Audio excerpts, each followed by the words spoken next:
लेकिन अहमद रज़ा की जिहड़ी है पंजाबी कॉन्फ्रेंस आने मैं तुहानूं गवाही देना कि इदों वड्डी इदों भरवीं और इन्नियां मुहब्बत भरी कॉन्फ्रेंस पहला कभी नहीं। मैं इसकी बड़ी तफसीर जिवें ये मेहनत करता है, बल्कि मैं तो इन्हूं एक बारी आखिया कि सुनिया तू किसी जमाने कुछ 7 फुटा है ते ये पंजाबी वास्ते काम कर करके ना तेरा कद जरा घिस गया है। अच्छा, और मेरी ख्वाहिश है उस कद के बावजूद सब तो सरबुलंद दावत जी है ना, ये बड़े बड़े जोड़े सरूकार ने उन्होंने मात कर दी है। ये इश्क जुबान के नाल इस तरह अरेंज करता है तो मैनू लगता है कि ये कोई जिन काबू आया है, कल्ले बंदे का वश नहीं। तो ये नावल का जोड़ा है ये भगत सिंह की जी थी सालगिरह हुई उस पासे उत्थे मैनू इस गल का फकर है कि वह आगाज़ इस नावल की मुहब्बत नाल होया। तो ये नावल जोड़ा है ये मैं नाम करना अहमद रज़ा दे नाल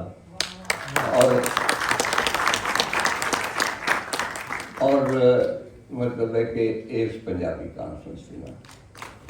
अच्छा, मैनू मैं मतलब मैं बार बार नहीं कहता कि बई मेरे शक्ल जरा घट है, मैं मुख्तसर जी गल करांगा ते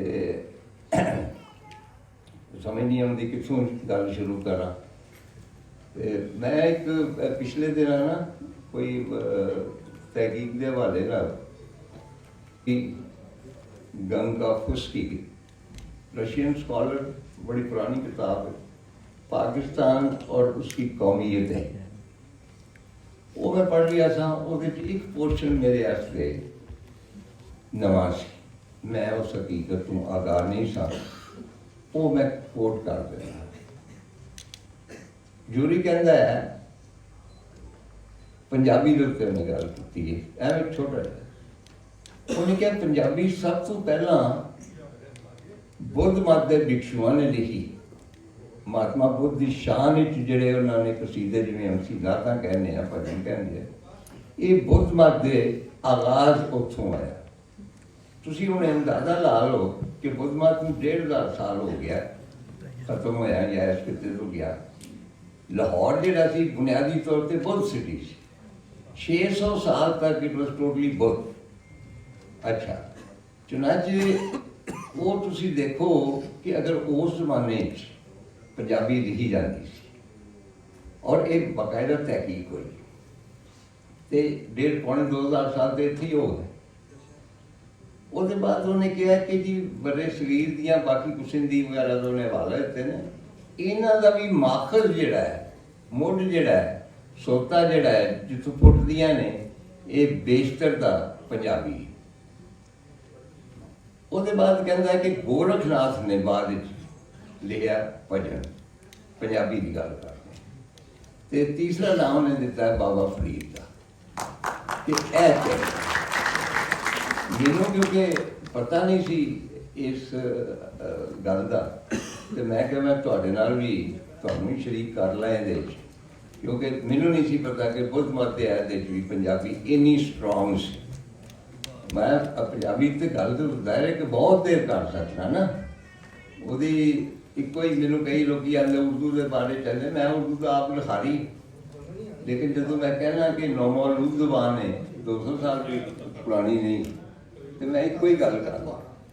मैं कहना जी देखो कि वली दखनी मैं पढ़िया वो मैनू समझ नहीं आया था, हालांकि मैं उर्दू का बड़ा सूझमा बड़ी चाह रखो मतलब उर्दू ही लिखा 200 साल पहला तो 400 साल पहला 400-500 साल पहला शाह हुसैन कहता माए नी मैं किनू आखा दर्द छोड़ेगा। ये समझ आती कि नहीं? ये जुबान की मेच्योरिटी जी है ना, जुबान की मेच्योरिटी दसदी है कि कितनी पुरानी और कितनी सुचल। अच्छा, एक होर गल मेरे देन एवं आ गई कि मैं एक सुल्तान बाहू किसी ने पूछा, अच्छा माइंड यू ਕਿ ਪੰਜਾਬੀ ਦੇ ਜਿੰਨੇ ਸ਼ਾਇਰਾਂ ਨੇ ਨਾਂ ਲੈਣ ਦੀ ਜ਼ਰੂਰਤ ਨਹੀਂ, ਮਤਲਬ ਛੋਟੇ ਮੋਟੇ ਖੁਦਾ ਨੇ ਆਪਣੇ ਮੁਸਲਮਾਨ ਦੇ, ਤੇ ਇਹ ਹੀ ਨੇ ਨਾ, ਇਹ ਹੀ ਬੰਦੇ ਹੁੰਦੇ ਨੇ ਜਿਹੜੇ ਕ੍ਰੀਏਟ ਕਰਦੇ ਨੇ। ਅੱਲਾਹ ਤਾਲਾ ਨੇ ਕ੍ਰੀਏਟ ਕੀਤਾ ਨਾ, ਕਿ ਇਹਨਾਂ ਨੇ ਪੰਜਾਬੀ ਜ਼ੁਬਾਨ ਨੂੰ ਕ੍ਰੀਏਟ ਕੀਤਾ। ਚੁਨਾਚੇ ਬੁੱਲੇ ਸ਼ਾਹ ਲੈ ਲਓ, ਸ਼ਾਹ ਹੁਸੈਨ ਲੈ ਲਓ, ਇਹ ਲੈ ਲਓ ਬਾਦਸ਼ਾਹ ਲੈ ਲਓ, ਹਾਫਿਜ਼ ਬਰਖੁਰਦਾਰ ਲੈ ਲਓ, ਇਹ ਮੰਨੇ ਪਰਮੰਨੇ ਸਨ ਆਪਣਾ ਲਿਖਾਰੀ ਔਰ ਸੂਝਵਾਨ, ਫਾਰਸੀ ਦੇ ਵੀ ਔਰ ਅਰਬੀ ਦੇ। ਉਰਦੂ ਸ਼ਾਇਰਾਂ 'ਚ ਕੋਈ ਇਤਨਾ ਪੜ੍ਹਿਆ ਲਿਖਿਆ ਨਹੀਂ ਸੀ ਜਿੰਨੇ 5-7 ਪੜ੍ਹੇ ਰਹੇ। ਤੁਸੀਂ ਬਕਾਇਦਾ ਮਤਲਬ ਹੈ ਕਿ ਤਾਲੀਮ ਦੇ ਹਵਾਲੇ ਨਾਲ ਦੇਖ ਲਓ। ਚੁਨਾਚੇ ਇਹਨਾਂ ਨੂੰ ਪੁੱਛਿਆ ਗਿਆ ਸੁਲਤਾਨ ਬਾਹੂ ਨੂੰ ਕਿ ਜੀ ਤੁਸੀਂ ਸਾਰਾ ਕੁਝ, ਤੁਸੀਂ ਫਾਰਸੀ ਦਾ ਵੀ ਕਲਾਮ ਹੈ, ਲੇਕਿਨ ਤੁਸੀਂ ਕਲਾਮ ਅਸਲ ਜੇ ਪੰਜਾਬੀ 'ਚ ਲਿਖਿਆ ਤੇ ਕਿਉਂ ਲਿਖਿਆ? ਉਹਨਾਂ ਇੱਕ ਗੱਲ ਆਖੀ, ਉਹਨਾਂ ਕਿਹਾ ਸੀ ਕਿ ਮੈਂ ਸਾਰੇ ਤਜਰਬੇ ਦੇ ਬਾਅਦ ਇਹਦੀ ਡੈਪਥ ਜਾ ਕੇ ਫਾਰਸੀ ਅਰਬੀ ਦੀ ਬਾਕੀ ਜ਼ੁਬਾਨਾਂ ਨੂੰ ਮੈਨੂੰ ਇਹ ਪਤਾ ਲੱਗਾ ਕਿ ਅੱਲਾ ਨਾਲ ਗੱਲਾਂ ਕਰਨ ਲਈ ਪੰਜਾਬੀ ਸਭ ਤੋਂ ਸੋਹਣੀ ਜ਼ੁਬਾਨ। ਮਤਲਬ ਇਹ ਕਿ ਅੱਛਾ, ਇਹ ਨਾਲ ਹੀ ਮੈਂ ਇੱਕ ਛੋਟਾ ਜਿਹਾ ਹਵਾਲਾ ਹੋਰ ਦੇਣਾ ਚਾਹੁੰਦਾ। ਉਹ ਇਹ ਵੇ ਕਿ ਰਸੂਲੁੱਲਾਹ ਸੱਲਮ ਜਿਹੜੇ ਸਨ, 2 ਵੱਡੇ ਕਸੀਦੇ ਲਿਖੇ ਗਏ। ਇੱਕ ਸੀ ਕਸੀਦਾ ਬਾਂਦ ਸਾਹਿਬ, ਇੱਕ ਸੀ ਕਸੀਦਾ ਗੁਰਦਾ, ਜਿਹੜਾ ਸਾਰਿਆਂ ਨੂੰ ਪਤਾ ਹੈ।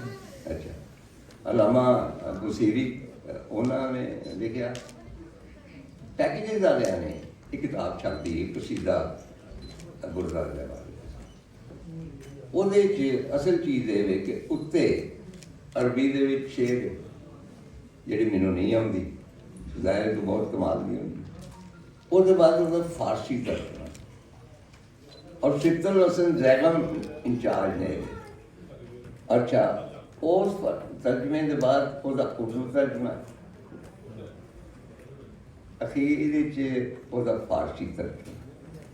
ਫਾਰਸੀ ਤਰਜਮਾ ਕਿਹਨੇ ਕੀਤਾ ਹੈ? ਹਾਫਿਜ਼ ਬਰਖੁਰਦਾਰ ਔਰ ਵਾਰਿਸ ਸ਼ਾਹ ਨੇ। ਉਹਨਾਂ ਡਾਇਰੈਕਟ ਅਰਬੀ ਤੋਂ ਕੀਤਾ। ਔਰ ਮੈਂ ਕੋਈ ਇਹਦੇ ਬਾਰੇ 'ਚ ਐਗਜ਼ੈਜੂਰੇਟ ਨਹੀਂ ਕਰ ਰਿਹਾ, ਤੁਸੀਂ ਉਹ ਸਾਰਾ ਪੜ੍ਹੋ ਜਿਹੜੇ ਬਾਦਸ਼ਾਹ ਔਰ ਹਾਫਿਜ਼ ਬਰਖੁਰਦਾਰ ਦਾ ਤਰਜਮੇ ਨੇ ਸ਼ੇਅਰ ਵਿੱਚ, ਉਹ ਬਾਕੀ ਤਮਾਮ ਜ਼ੁਬਾਨਾਂ ਦੇ ਉੱਤੇ ਉਹਨਾਂ 'ਚ ਉਹ ਅਸਰ ਹੀ ਨਹੀਂ ਜੋ ਪੰਜਾਬੀ ਤਰਜਮੇ ਦੇ ਵਿੱਚ। ਚੁਨਾਚੇ ਗੱਲ ਕਿਧਰੇ ਦੀ ਕਿਧਰੇ ਨਿਕਲ ਗਈ। ਮੈਂ ਜ਼ਿਆਦਾ ਦੇਰ ਨਹੀਂ ਲਾਣਾ, ਮੈਨੂੰ ਪਤਾ ਸ਼ੇਰ ਦਾ ਵਕਤ ਬੜਾ ਕੀਮਤੀ ਚੱਲਦੇ ਆਉਂਦਾ, ਮੀਟਰ ਚੱਲਦੇ ਆਉਂਦਾ। ਹਾਂਜੀ, ਅੱਛਾ, ਤੇ ਇੱਕ ਗੱਲ ਮੈਂ ਹਮੇਸ਼ਾ ਕਰਨਾ, ਅਖੀਰ ਜਿਹੜੀ ਮੈਂ ਕਰਨਾ ਚਾਹੁੰਦਾ ਕਿ ਮੇਰਾ ਦਾਗਿਸਤਾਨ ਨਾਮ ਦੀ ਕਿਤਾਬ ਹੈ, ਮੇਰਾ ਬੜਾ ਫੇਵਰੇਟ ਹੈ ਉਹ ਬੰਦਾ, ਰਸੂਲ ਹਮਜ਼ਾ ਤੋਂ ਬੜਾ ਵੱਡਾ ਸ਼ਾਇਰ ਦਾਗਿਸਤਾਨ ਦਾ, ਔਰ ਫੈਜ਼ ਸਾਹਿਬ ਨੇ ਉਹਦੇ ਤਰਜਮੇ ਕੀਤੇ, ਉਹਨਾਂ ਦੀ ਦੋਸਤੀ ਵੀ ਸੀ। ਤੇ ਰਸੂਲ ਜਿਹੜਾ ਹੈ ਉਹ ਸੱਦਾ ਨਾਂ ਦਾ ਕੋਈ ਪਿੰਡ ਦਾ, ਉੱਥੋਂ ਦਾ ਰਹਿਣਾ। ਇਹਨਾਂ ਦੀ ਜ਼ੁਬਾਨ ਹੈ ਆਵਾਰ। ਜਦੋਂ ਉਹਨੇ ਲਿਖੀ ਕਿਤਾਬ ਉਦੋਂ ਸਿਰਫ 70,000 ਬੰਦਿਆਂ ਨੂੰ ਬੋਲਦੇ ਸੀ, ਹੁਣ ਜ਼ਿਆਦਾ ਹੋ ਗਿਆ। 2 ਚੀਜ਼ਾਂ ਸਿਰਫ ਮੈਂ ਕੋਟ ਕਰਾਂ। ਉਹਨੇ ਕਿਹਾ ਕਿ ਸਾਡੇ ਬੜੇ ਪੀਸਫੁਲ ਨੇ ਸਾਰਾ, ਬਾਕੀ ਜ਼ਾਤੀ ਦੁਸ਼ਮਣੀਆਂ ਨਹੀਂ, ਲੇਕਿਨ ਜਿਸ ਗੱਲ ਦੇ ਉੱਤੇ ਕਤਲ ਹੋ ਜਾਂਦਾ ਨਾ, ਉਹ ਇਹ ਵੇ ਕਿ ਅਗਰ ਤੁਹਾਨੂੰ ਗਾਲ ਕੱਢੇ ਕਿ ਜਾਂ ਤੂੰ ਆਪਣੀ ਆਵਾਜ਼ ਜ਼ੁਬਾਨ ਜਿਹੜੀ ਉਹ ਭੁੱਲ ਜਾਵੇਂ,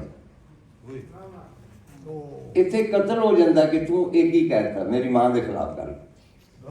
ਉਹਦਾ ਇੱਕ ਇੰਸੀਡੈਂਟ ਹੈ ਜਿਹੜਾ ਮੈਂ ਰਸੂਲ ਹਮਜ਼ਾ ਤੋਂ ਇੰਟਰਨੈਸ਼ਨਲ ਫੇਮ ਦਾ ਸੀ। ਇਹ ਗਿਆ ਆਪਣਾ ਪੈਰਿਸ ਕਿਸੇ ਕਾਨਫਰੰਸ ਵਿੱਚ,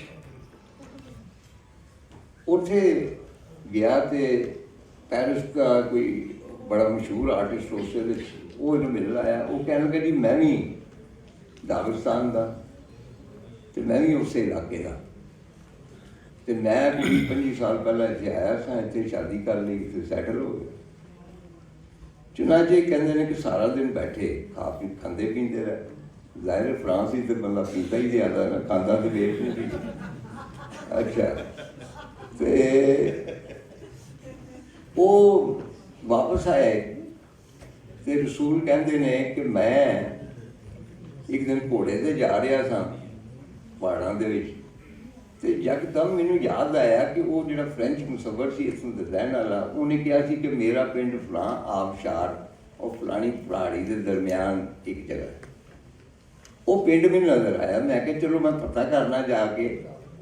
ਮੈਂ ਉੱਥੇ ਗਿਆ ਤਾਂ ਚਾਹੁੰਦੇ ਕੀ ਬੰਦੇ ਸਨ, ਜਿਹੜੇ 10-12 ਘਰਾਣੇ ਸਨ।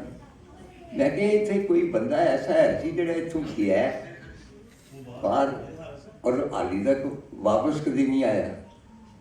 ਉਹਨੇ ਕਿਹਾ ਆਹੋ ਹੈ ਸੀ, ਸਾਡਾ ਖਿਆਲ ਹੈ ਮਰ ਗਿਆ, ਉਹਦੀ ਖੈਰ ਖਬਰ ਕੋਈ ਨਹੀਂ। ਉਹਨੇ ਕਿਹਾ ਉਹਦਾ ਕੋਈ ਅੱਗਾ ਪਿੱਛਾ ਕੋਈ? ਉਹਨਾਂ ਕਿਹਾ ਉਹਦੀ ਮਾਂ ਹਾਲੀ ਹੈ। ਮੈਂ ਕਿਹਾ ਜੀ ਉਹਨੂੰ ਬੁਲਾਓ। ਉਹਦੀ ਮਾਂ ਆਈ, ਉਹਨੂੰ ਪਹਿਲਾਂ ਪਤਾ ਲੱਗ ਗਿਆ ਕਿ ਮੈਂ ਉਹਦੇ ਪੁੱਤਰ ਨੂੰ। ਉਹ ਮੈਨੂੰ ਜਫਾ ਮਾਰ ਕੇ ਰੋਂਦੀ ਰਹੀ। ਮੈਨੂੰ ਕਹਿਣ ਲੱਗੀ ਕਿ ਤੁਸੀਂ ਕੀ ਕਰਦੇ ਰਹੇ?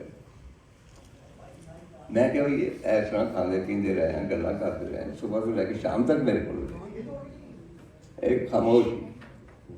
ਉਹਨੇ ਕਿਹਾ ਅੱਛਾ ਤੁਸੀਂ ਆਪਸ ਵਿੱਚ ਕਿਹੜੀ ਜ਼ੁਬਾਨ ਵਿੱਚ ਗੱਲ ਕਰ ਰਹੇ ਸੀ?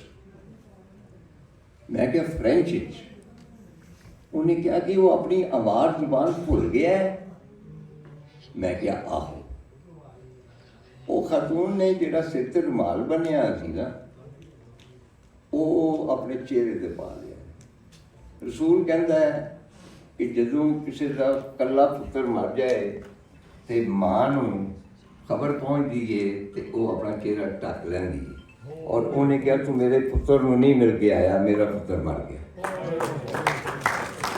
ਇਹਦੇ ਨਾਲ ਮਤਲਬ ਇੱਥੇ ਬਹੁਤ ਤਫਸੀਲ ਗੱਲ ਹੋ ਸਕਦੀ ਹੈ। ਜ਼ੁਬਾਨ ਸਾਡੀ ਜਿਹੜੀ ਹੈ, ਪੰਜਾਬੀ ਜਿਹੜੀ ਹੈ, ਲੇਕਿਨ ਹੁਣ ਮੈਂ ਇਜਾਜ਼ਤ ਵੀ ਲੈਣੀ। ਬਸ ਇਹ ਵੇ ਕਿ ਮਾਸੀ ਮੇਰੀ ਅੱਛਾ ਮਾਸੀਆਂ ਤੇ ਮਾਵਾਂ ਕੋਲ ਹੀ ਸਿੱਖੀ ਜ਼ੁਬਾਨ ਸਾਡੇ ਘਰ ਆਏ, ਉਹਨਾਂ ਦੇ ਮੁਹਾਵਰੇ ਇਸਤੇਮਾਲ ਕੀਤੇ। ਤੇ ਮਾਸੀ ਬੁੱਢੀ ਹੋ ਗਈ ਮੇਰੇ ਨਾਲ ਜਿੰਨੀ ਹੋ ਗਈ ਹੁਣ। ਤੇ ਇੱਕ ਤੇ ਵਾਵਾ ਤਰਨ ਤੋਂ ਜੱਟੀ ਮਰਦਿਆਂ ਵਾਲੇ ਵੀ ਪੁੱਤਰ ਕਹਿਣ ਲੱਗੇ ਕਿ ਪੁੱਤਰ ਕੋਈ ਗੋਸ਼ਤ ਖਵਾ ਚੰਗੇ ਤਿੱਕੇ ਛਿੱਕੇ, ਮੈਂ ਮਰ ਜਾਣਾ ਫਿਰ। ਮਤਲਬ ਇੰਨੀ ਸ਼ੌਕੀਨ ਖਾਣ ਪੀਣ। ਤੇ ਨਿਕਲਿਆ ਨਹੀਂ ਸੀ ਜਾਂਦਾ, ਰਿਕਸ਼ੇ 'ਚ ਬਹਿ ਜਾਏ ਜਾਂ ਮਤਲਬ ਕਾਰ 'ਚ। ਤੇ ਬਾਹਰ ਨਿਕਲ ਕੇ ਹਮੇਸ਼ਾ ਕਹਿੰਦੀ ਸੀ ਮੁਸਤਨਸਰ ਇਹ ਬੁਢੇਪਾ ਜਿਹੜਾ ਨਾ, ਇਹਦੇ ਸਿਰੇ 'ਚ ਮੈਂ 100 ਛਿੱਤਰ ਮਾਰਾਂ ਤੇ ਗਿਣਾ ਹੈ। ਤੇ ਮੈਨੂੰ ਸਮਝ ਨਹੀਂ ਸੀ ਆਉਂਦੀ। ਅੱਜ ਮੈਨੂੰ ਪਤਾ ਲੱਗਾ ਕਿ ਮਾਸੀ ਕੀ ਕਹਿੰਦੀ ਸੀ। ਅੱਛਾ ਮੈਂ ਤਾਂ ਹੁਣ 100 ਛਿੱਤਰ ਮਾਰਨ ਜੋਗਾ ਵੀ ਨਹੀਂ ਰਿਹਾ। ਤੇ ਉਸੇ ਮਾਸੀ ਦਾ ਇੱਕ ਸੀ ਤਕੀਆ ਕਲਾਮ, ਕਿ ਜਦੋਂ ਮਿਲਦੀ ਸੀ ਮੈਨੂੰ ਆਖਰੀ ਗੱਲ ਤੇ ਕਹਿੰਦੀ ਹੁੰਦੀ ਸੀ ਮਾਂ ਰੱਜ ਗਈ, ਮੈਂ ਤੈਨੂੰ ਵੇਖ ਕੇ ਰੱਜ ਗਈ ਹਾਂ ਮਾਂ। ਅੱਜ ਜਿਹੜੀ ਪੰਜਾਬੀ ਕਾਨਫਰੰਸ ਔਰ ਜਿਹੜੇ ਲੋਕ ਆਏ ਨੇ, ਜਿਹੜੇ ਸ਼ਰੀਕ ਨੇ, ਮੇਰਾ ਖਿਆਲ ਹੈ ਕਿ ਜਿਹੜੀ ਮਾਂ ਹੈ ਪੰਜਾਬੀ, ਉਹਨੇ ਤੁਹਾਨੂੰ ਦੇਖ ਕੇ ਕਿਹਾ ਹੋਣਾ ਹੈ ਕਿ ਮਾਂ ਰੱਜ ਗਈ। ਵਾਹ ਵਾਹ ਵਾਹ।